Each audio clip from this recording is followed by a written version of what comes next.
Hello, I'm Chrissy. And I'm Caroline, and we're interior designers. More and more people are asking us about what we do and how we do it. Which brings us to our new design adventure, the Design Duet. Join us as we discuss the ins and outs and the ups and downs of interior design. Constructing Spaces is a company who constructs new homes, renovate and build multi-dwelling developments of the highest workmanship. Owned and run by 3 highly skilled directors, they play on each other's strengths to achieve and deliver the best boutique builds, with a commitment to always delivering only the best. With that said, welcome Rob from Constructing Spaces. Okay, well, let's get into it.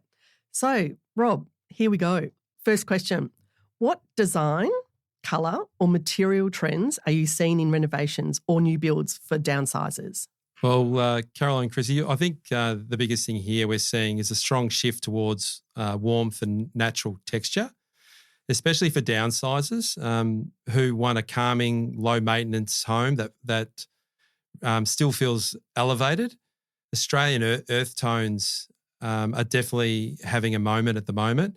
Soft clays, warm ochres and a muted greens inspired by landscape is the biggest thing at the moment. Beautiful.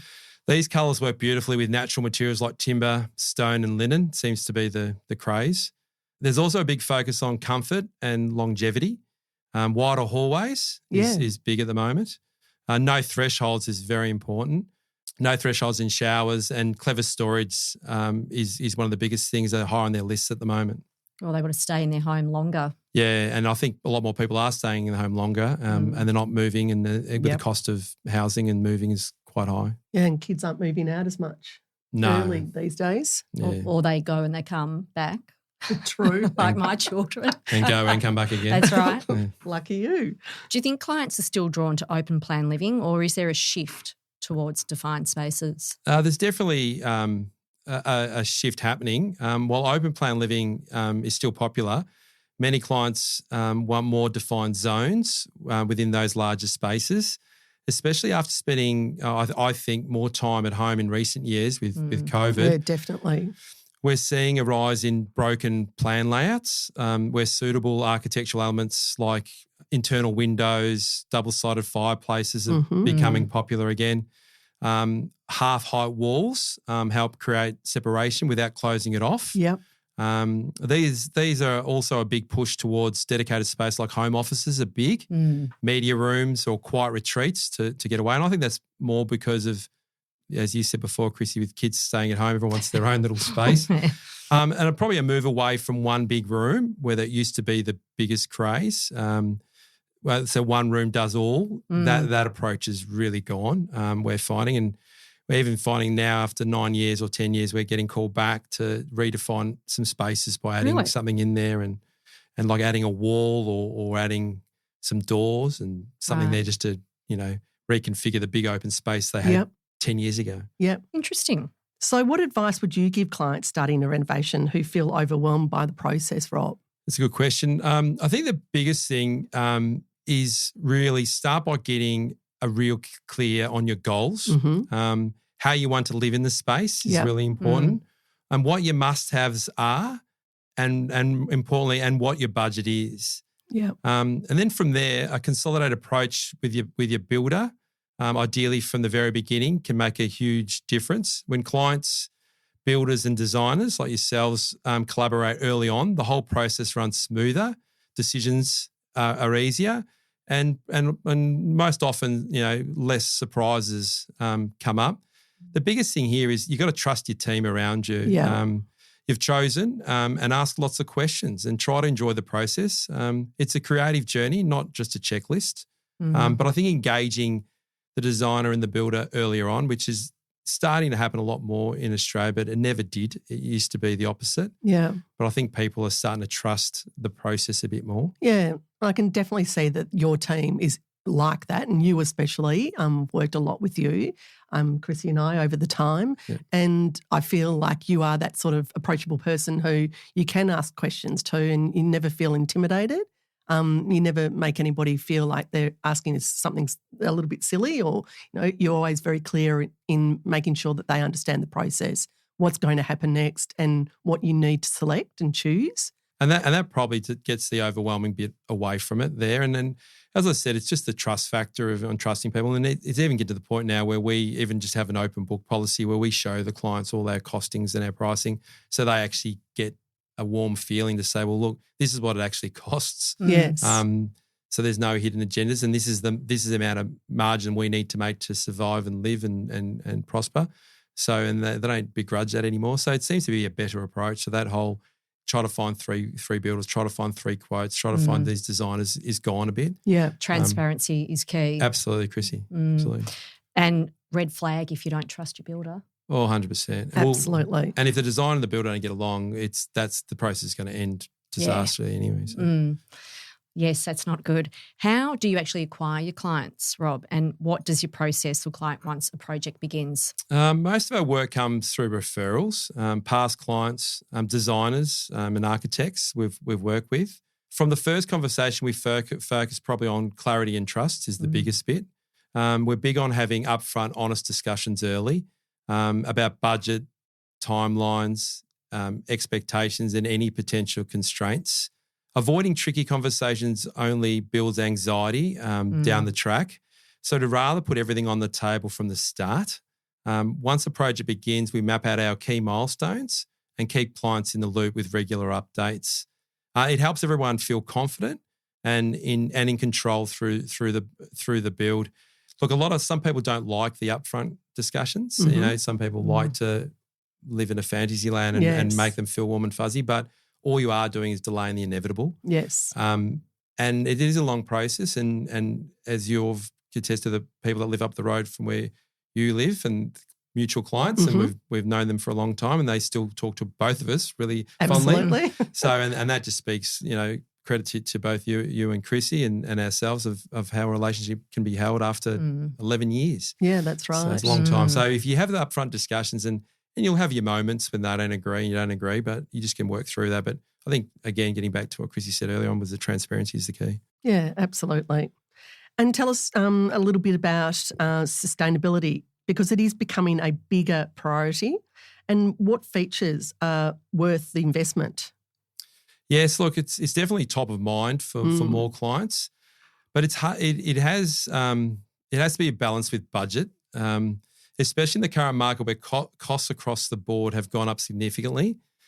Sustainable features like double glazing, solar panels, improved insulation and passive design principles are still well worth the investment, both in terms of energy savings and long-term comfort. That said, we help clients prioritise what will have to be the biggest impact because trying to do everything green can quickly blow up their budget. Yeah.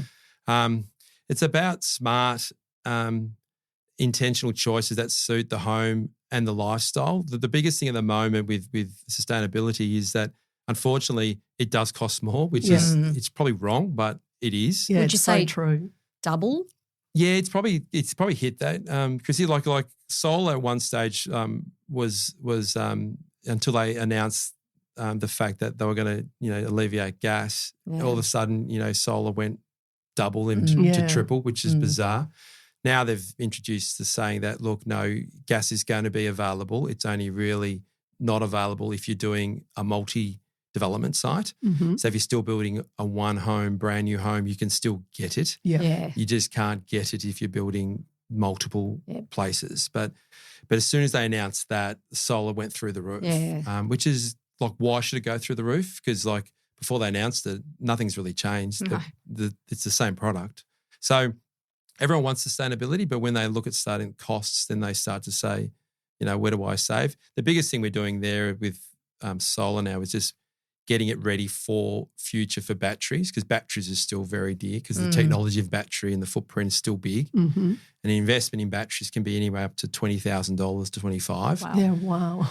So it's not cheap. Yes. And then so all we're doing now is just making sure that we have the provisions to be able to, if they do one day connect it, that it is easy to connect back into where their switchboard is. So that's probably it. But sustainability is there. Everyone's talking about it. And I think the younger generation, it is bred at their schools and everyone's that way. And I know my kids at home and if I put the rubbish not in the FOGO everyone has a breakdown. It might change when they start paying the bills, Well, though, maybe, hey? maybe, but everyone And has doing it themselves. Yeah, everyone has a mental breakdown. But anyway, but it is huge. So you're sort of future-proofing at the moment. Yeah. Look, we are doing it, and 100% we are, because you are forced to do it as when you guys go get the permits, you are forced to hit a certain energy rating.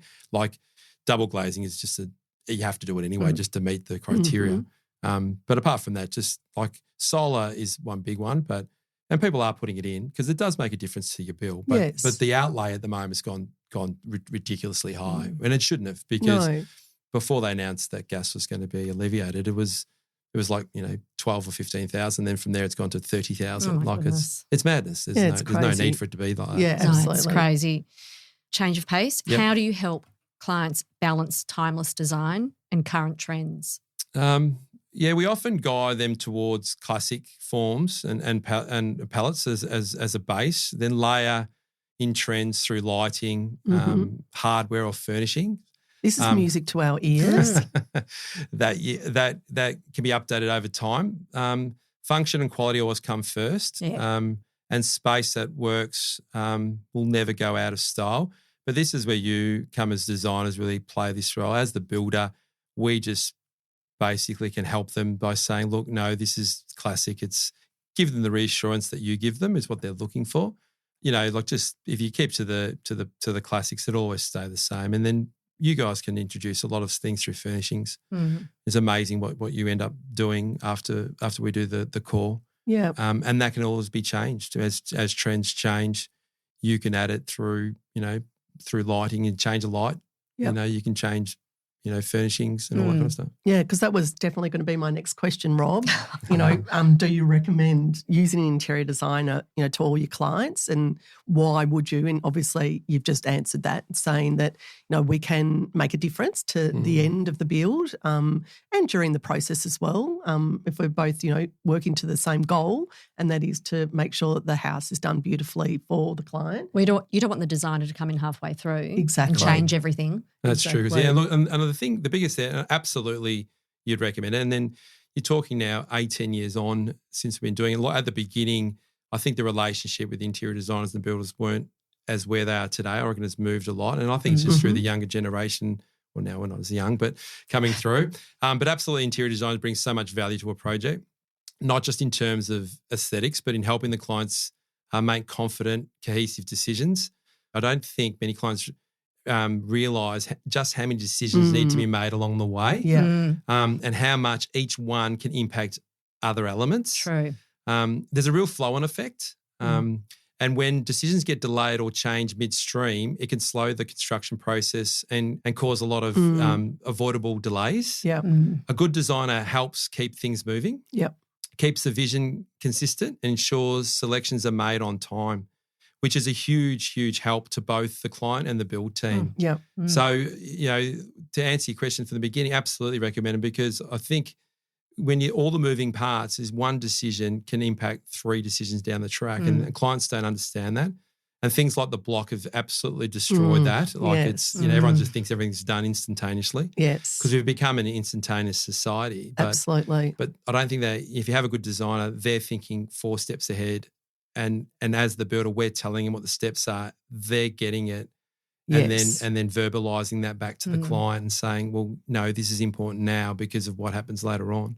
Yeah, it's very true. It's so true. And we bring our uniqueness. Absolutely. Don't you think? And also then the end result is it's going to reflect on the client. That's and, right. What they like and what they enjoy and what they want. But also the vision that you initially set. Yes. It keeps them on that track, because it's hard, because once they get off track, they can go down a path that they think is right, but it's not right. They need to trust the process. Yeah. And definitely the process is, what we concentrate on as well. And certainly found that, us working with your company, Rob, we know what's going to come up next. We know that the tiles are going to be next. So therefore they need to all be included. Lots of schedules. And schedules and, they need to be chosen, selected, made sure they're in stock, and then you've got them on site when your tiler is there to do the whole house, not just one bathroom. It needs to do the bathrooms, the laundry, the kitchen, and wherever else you have your tiles. Well, there can be decision overwhelm for clients. Absolutely. They're having to make so many decisions. So that's where we can help too. Correct. So how do you approach working with designers? The biggest one there, because is probably clear communication and mutual respect are key. We like to be involved early so we can flag any ability concerns and help bring the designer's vision to life smoothly. When everyone's on the same page, it's a great experience for the client too. Yeah. It's sometimes like you might have a vision that is great, but how do we actually build it? Yeah. That's the biggest thing, and having respect backed, and it's respect both ways. Like saying, we respect that you have a vision, but then you respect back that it has to be built, and what is the compromise. And that's the thing we find about your company when we work with you is then you'll actually say, okay, well, I get that. Well, what about if we try this? That's the most important thing, is having that flexibility to say, okay, well, this is a vision, but it can't be built that way. But what about this? And then having the alternative is a key. Yeah. I think respect is a big point too. Yeah. I often find perhaps people in your industry sort of see designers as annoying and, why did they have to suggest that, or why would we do that? 100%. I think respect is huge between designer and builder. But it's a clear task that if you want to be in that market, that's what you need to be in. Like if you don't be in it. And I think it's important to do it because, the markets that we are in needs that kind of quality and people demand it. Yeah, without a doubt. And then with social media having access, everyone thinks they're a designer, but they're not. No. And that's the scary thing. Like it's good, but it's bad because just, things that are available overseas aren't available in Australia. Even from a simple pool fence that everyone wants like, a pool fence that has no bars going through it. I want everything seamless, but you can't have it in Australia. It just does not work. It does not pass code. No, it's not realistic. And correct. it doesn't pass code. Yes. Yeah. Instagram and social media, it's great for ideas, isn't it? But putting it into reality is a different story. And that's why coming to the experts like yourselves is the key, because you live in the market and you live in Australia versus a made-up world sometimes of the Instagram thing. And it is a made-up world too sometimes. Yeah, so true. For sure. So how are outdoor areas evolving, Rob? And are you seeing more focus on integrating them into daily living? Yes, Caroline. Outdoor living has become almost essential now. People want space that feel an extension of the home. Think outdoor kitchens, covered patios, and seamless flooring that runs from inside to out. Even small courtyards are being designed to be used all year round. So it's becoming bigger and bigger, even to the point where we got called back to a job in Kew where he had an opened alfresco area. Now he wants it closed in because he says, well, I can't use it all year round. And initially a lot of the high-end landscape architects never used to want to close in outdoor areas. They used to use vines and that to achieve that. But now after, this is 10 years on for this client, it's saying, well, I don't use it in winter. Yeah, but crazy. I want to be able to use it. I want to create a roof. Room. Yeah, I want to create something with it. So 100% it's becoming a big part of people's life to live in and out. Even in apartments, do you find their balcony areas are kind of al fresco? 100%. So even like small little courtyards they can do, even to the point where now basements, where we're doing basements, we're doing light wells in basements for three. Main reasons there also is to bring light into a basement. But a lot of the designs now will create a light well of some sort, which will have some kind of greenery to a point. Whether the designers then bring it in through pots and other type of things, as opposed to, because a lot of concrete structure that's involved there. So they bring it in through pots and other things, which you can do quite nicely. And it's not somewhere where you would entertain in a basement in that courtyard. But when you are downstairs and there's a gym overlooking in there and whatever they do, it actually is something that they're doing now. Any small space is greenery. Better for wellness and mental health. 100%. Everyone's big on that at the moment. Yeah, well-being. Yeah. Definitely. Okay, here's a good one for you. What's the best thing that's happened on a job and then the worst? One of the best was seeing a client walk through their finished home is when there's tears of happiness is probably the one. That's probably the biggest one. Love that. Yeah, when they actually really appreciate it. And like these days, gone are the days where you'd lock your client out for 12 months and you wouldn't see them in your builders. They're breaking in every weekend. They're having meetings. You're having fortnightly meetings with you and the designer. So things have changed. But But that's what it's all about, seeing them happy at the end. The worst is probably discovering a major structural issue mid-reno. But with the right team, even those setbacks become manageable. And that's really big on renos when you're trying to join a house in. The initial stages of getting out of the ground or joining is the biggest part. And how that sometimes impacts certain designs can also that. But if you have the right team around you, getting back to your designer and also the right engineer as well, it can always work. Yeah, you never know what you're going to find when you're opening up that's a probably can the of worms. worst from the worst bit. But the best thing is just seeing when they walk in there and they're just overwhelmed. Yeah. Fantastic. And tell us, how's the industry changed since COVID, do you think, Rob, especially in terms of timelines, materials and labour costs? I know you've touched on this already, and clients' expectations. The industry has definitely seen some significant changes. Timelines have stretched. Materials and labour costs have definitely increased substantially. And clients' expectations have adjusted accordingly. I think they've started to adjust a bit. One of the most challenging aspects now is the difficulty many clients face in securing finance for their projects, the biggest one.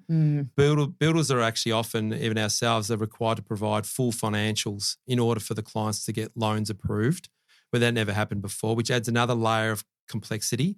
Because of this, it's important than ever before the relation between the client and the builder to be solid and trust. So what does that mean? You've got to... So basically for them to obtain their loans now, we're having to give all our financials. We're talking company... Because so many builders building are going companies broke. have gone broke. Yeah. So Amazing. and congratulations, by the way. Exactly. Well done. So we're having to give our whole company financials, our personal financials, everything. Oh, wow. And then when you ask back, can they afford it? They say, well, that's not part of the deal. And I said, well, I'm actually going for the loan. And the banks go, well, that's irrelevant.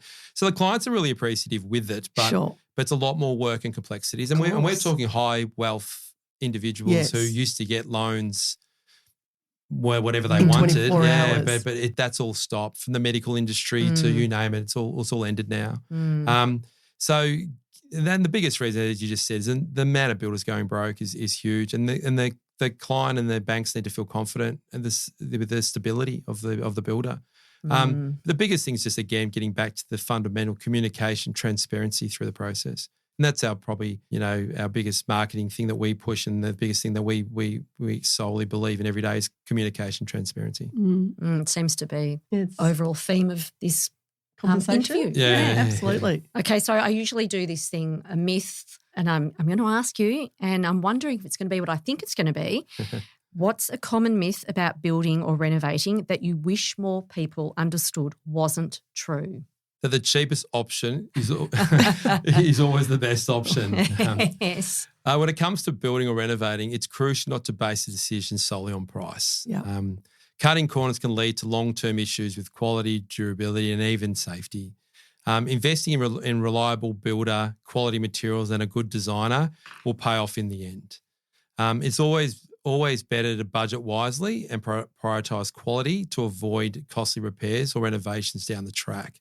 So our biggest thing there is just don't go the cheapest. And if it means doing something later on because you haven't got the financial... Wait for it. Yeah. That's our biggest thing, even to the point where we're quoting one at the moment where we're actually not building part of... They own two parts of a house. We're rebuilding one part, a brand new bit, but we're keeping the old part. Right. And I said to him, well, later on in the track, because this house goes over 2 blocks, I said, well, then you can do the second part when you want to, you know, because you have 2 street accesses, you can do it. I know everyone likes to have it now because we're a now society, but absolutely, you know, just don't pick the cheapest person is the biggest one. It's so true, and I'm going to quote my mother on this one: "Good things come to those who wait." 100%. I used to hate her saying that to me. And it's come back and haunted you. You've said that to your daughters, I assume. Oh my gosh, I say it all the time, but they're in now society, as we know. Yes. Oh, thanks, Rob. No worries. Amazing. Thank you. That was very insightful. Absolutely. And it actually makes you understand the process that we have as interior designers with builders. And I think that's really important because a lot of people, as you said during this conversation, sometimes people don't realise that the actual builder is your friend as an interior designer. You know, we have had times where, you know, I'm going to say over 10 years ago, where people didn't have that relationship. You know, you often ended up leaving the architect firm or the building firm thinking, God, they just do not like me whatsoever. But it just goes back to that respect issue. Absolutely. And understanding what each other's there to do. And it is changing clearly, but it needs to be spoken about. Yeah. And I really think that it gets down to that point where architects are very good at drawing and doing that part of it. Interior designers are very good at their lane. And I think sometimes when an architect thinks they can do all three lanes is where it goes disaster. And I think everyone needs to be in their lane and stick to it. Like, they're very good at drawing, but sometimes the interior design side of things is not their specialty, even though they think it is. Yeah. And I think, and they're very good at drawing and coming up with the plans that you need in order to get your permit, but stick to your lane and then let the designers come in and have a three-way thing. And it doesn't mean that you have to have the most expensive team around you. No. And that's getting back to having the right people around you. So Absolutely.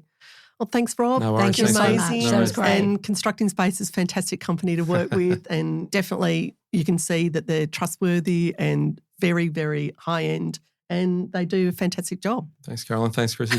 Thanks, Rob. No worries. Cheers.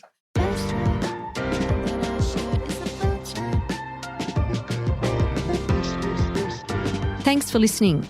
We hope you enjoyed today's show. If you'd like to get in touch, email us on thedesignduet@gmail.com or DM us on our Instagram page, The Design Duet.